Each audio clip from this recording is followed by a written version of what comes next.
Good afternoon. Welcome for the last session this afternoon. I'm Nico Gauber from Thermotechniek University, chairing this session. And it's a pleasure to announce the first talk from Cristopher Ubal from Team Eindhoven. He will speak about mixing models in SU2, mixing model and numerical study of Kenics static mixer. The floor is yours. Okay, thank you so much for attending this presentation. And in this presentation, we are going to show you the implementation of a mixing model in SU2. And we are going to test the capabilities of this mixing model, studying numerically Kenics static mixer. This work was done in collaboration with my two supervisors, Jeroen from Eindhoven and Nijso Beishuizen from Bosch Thermotechniek and Eindhoven. First, the motivation is the following. In combustion, we would like to optimize, we would like to get a uniform mixing, like a mix methane plus air or hydrogen plus air. So in order to do that, we would like to optimize devices which can achieve two goals simultaneously. One is getting a uniform mixing at the outlet and also get a lower pressure drop at along the Kenics mix. So in order to do that, we need two things. The first one is we need a species transfer equation and a composition dependent model in SU2. Now in SU2 we have a species transfer model which is independent of the species concentration, which is so-called passive scalar model, which was implemented by Tobias Katzmann in SU2. But what is needed now is to implement a composition-dependent fluid property, which was started by Mark Hengartner during his master thesis in TU20, but is not fully implemented in SU2. So in this way, the goal of this presentation is implement a composition-dependent fluid model for species mixing for incompressible ideal gas in SU2, and test this model in a Kenics static mixer. As you can see here, this is a Kenics static mixer, and we are going to study the key parameters, the key geometry parameters, which define the geometry of this Kenics static mixer. So first, the mixing model is based on computing the mean molecular weight using this formula, where, by the way, the SU2 we solve n-1 transfer equations, and the last species, the n species, is computed by 1 minus the sum of the n-1 in order to comply the continuity equation. Now we have a density which is dependent on the mass fraction species, and we can compute also the mole fraction, as you can see here.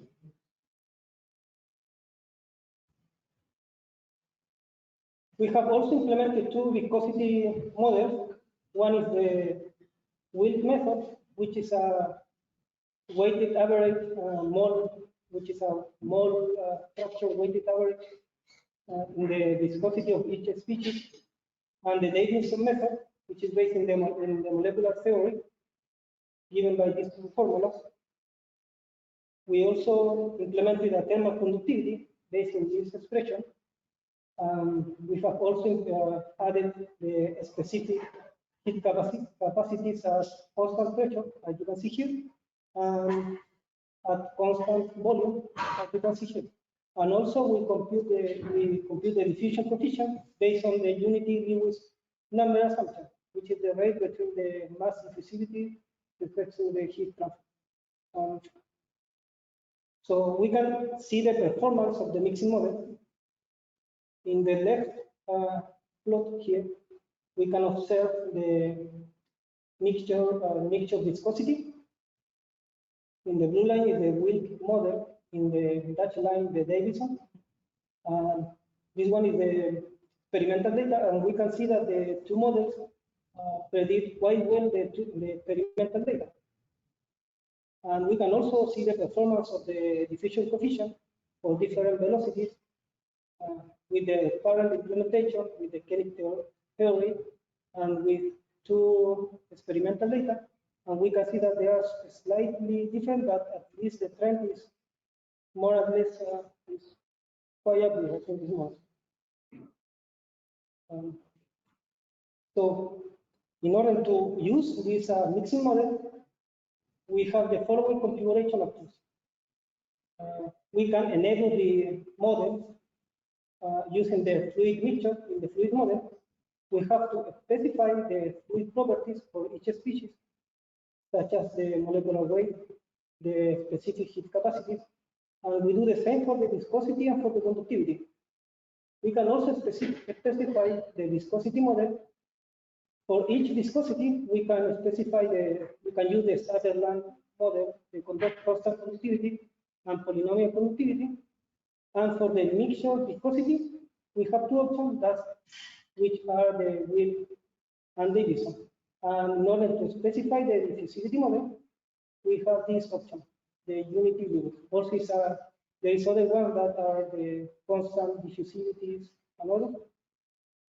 So, if we use this model, we can study a mixing device such as the Kenics static mixer, which is a three-dimensional mixing device, which is basically a pipe with a blade, and this blade at some point starts twisting itself in 880 degrees, as you can see here.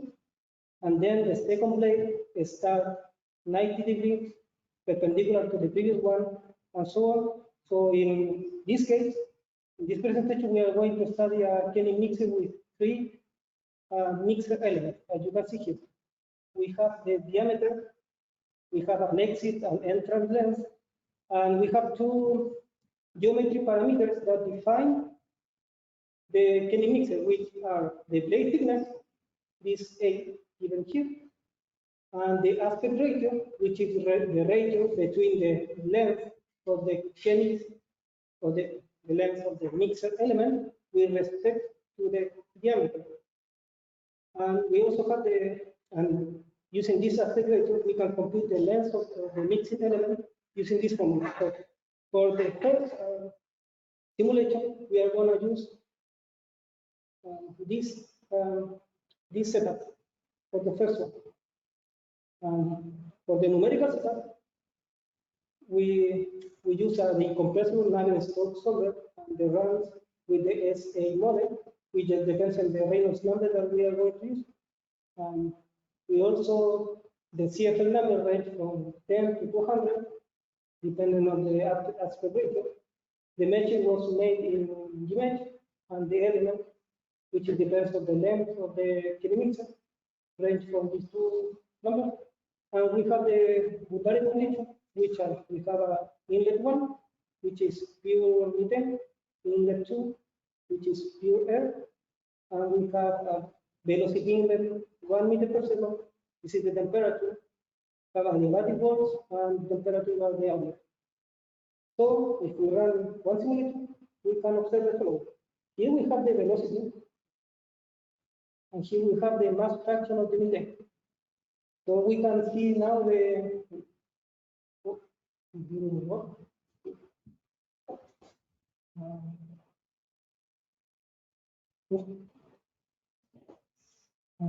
wait, here.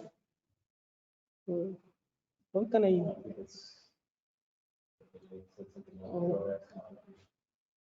Let's go a little bit below. Yes, yes, we didn't see that. Yes. That's complaining. Maybe at the end we can try. Okay. Maybe we can we'll try to. Okay. Well, we will try to see this simulation at the end, because in this one we will be able to see how the velocity and the mass fraction goes along the pipe. So Now we can study these two geometry parameters, the blade thickness, and we can measure the performance of this Kenics mixer based on the maximum intensity, which is based on the variance divided the mean mass fraction, which is basically measure how uniform is the mixture at the end. And we can also observe the total pressure along the Kenics mixer. So if we consider this relay, we can observe the following. We can see here in the mixing intensity that if we increase the size of the blade thickness, the mixing intensity is being decreased. It means that at the outlet here, there is more, the mixing is more uniform, where the blade thickness is bigger. But however, if we increase the blade thickness, we can see that the pressure at the inlet increases. So this blade is a key parameter in the two goals that we want to optimize, which is a uniform mixing at the outlet, but also a less pressure drop along the Kenics mixer. So this seems that it's a good idea to optimize using the SU2, the joint design optimization. Now we can increase the length of the mixer element, as you can see here. Increasing the length of the mixer element means that the Kenics mixer is longer, it's larger in this place. So we test this geometry parameter using these 4 aspect ratios, and we can see the following. Here is not so clear in this picture what is the main, how the pressure and the mixing intensity behave, because the mixing now is different for each Kenics mixer, but we can normalize this result by the length of each blade. And we can now see the following. This is the second mixer element, this is the third mixer element, and this is the axis. We can see that when the aspect ratio is being increased, the mixing is enhanced along the 2 mixer elements. And also we see that when the aspect ratio is bigger, the mixer is more uniform. And this can be explained because when the aspect ratio is bigger, there is more time for mixing inside the Kenics mixer. But if we see the result on the total pressure, we can see here, if we see the result, that the slope at the entrance is the same for each case. But here in the first mixer element, the slope change. And you can see that when the aspect ratio is the smaller one, the slope is the bigger one, because more pressure is needed in order to keep the flow moving when the aspect ratio is smaller. So we can see that the aspect ratio equal to is the best option, because if we increase the aspect ratio, we can see that we are going to be inside here. So it means that increasing the aspect ratio in all cases is not so useful. I mean, not so useful in the sense that it seems that this is the optimal one, and we can go and optimize the blade thickness. And finally, we can compare our results with some similar works, and we can see that in terms of the mixing intensity, SU2 performed quite similar to the numerical simulation done by this researcher using ANSYS. And regarding the pressure drop, we can see that our results are aligned with the results obtained by this by simulation and this by experiment. Although the result, there is some discrepancy, because in this case they are not mixing gases, so they are using a phase scale and not in. That is why there is some discrepancy in these two. So the conclusion is the results are good when we compare with the literature. The mixing law seems to work correctly, and what has to be done is to implement the diffusivity and the heat capacity in SU2. I mean, not implement the SU2, to pull these two to push these two implementation in the branch development. And we expect to use a joint design optimization of a Kenics static mixer, taking into account numerical simulation done before. Thank you so much for attending this presentation.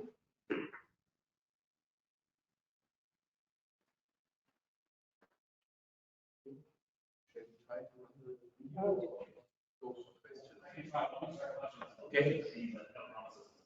Next question.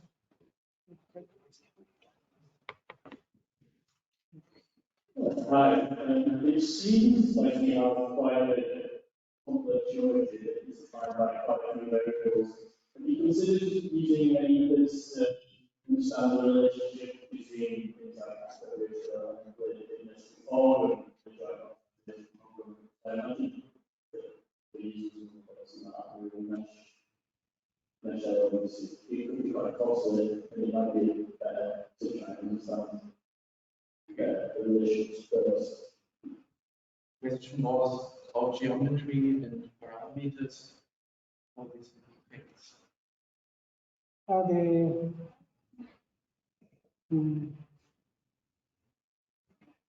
If I understand correctly, you are asking me about how they will influence the joint design? Or,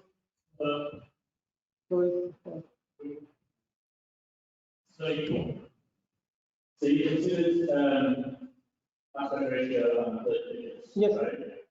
And then you those two aspects. Yes. But how modifying, you considered how modifying the aspect ratio, you could see in the case that your geometry is defined by a number of variables, we get close to the optimal solution before running the joint simulation and massively reduce the compensation cost of your product. So I imagine you like that, aspect ratio for the length of aspect ratio 1 and the length of it, like that would probably be like Yes. so also like getting to the good side of the I just repeat for the virtual audience. The question is about the outlook, optimization, and urban edgeons. How this might work. Yes. Given this result, we think that it's a good idea to modify the blade thickness instead of the aspect ratio, because as you can see in one of these slides. Oh, let me go back. Okay.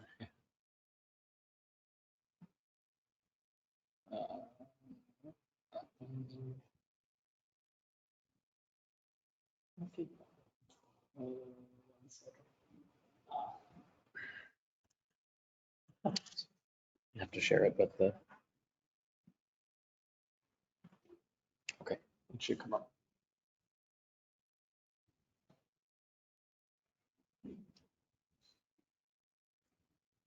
As you can see here, when if we increase the aspect ratio, there will be a more uniform mixing, but it seems that in respect to the total pressure, it doesn't change so much. So it seems that it will not matter so much which of these two we will use, because given the result, this insight, it should be more how can I say this? More useful to use the joint design optimization in the blade thickness. But it does answer your question, more or less, or? That's all. You consider what will happen if you say modify that aspect ratio simultaneously with the thickness. That's really cool isolation. I mean, it's a question about the future. We can discuss that. Exactly. Okay. I think it's a little complicated. Yes. He announced he wants to do this in Yes, future. yes. And I'm a little bit involved in the joint methods. Yes. I think it's not a even if we apply it with it actually should work. And then of course, we can define all these parameters into parameters for your optimization. It should work. I'm more than convinced. Now we go for the movie or? Yeah, we have, We didn't have that to work really well. yeah, that's new information. Here, I could just hit play for you, Christopher. So this is the movie you wanted I'm to. looking forward. We can see the velocity at the left and the mixing process at the right. One more time.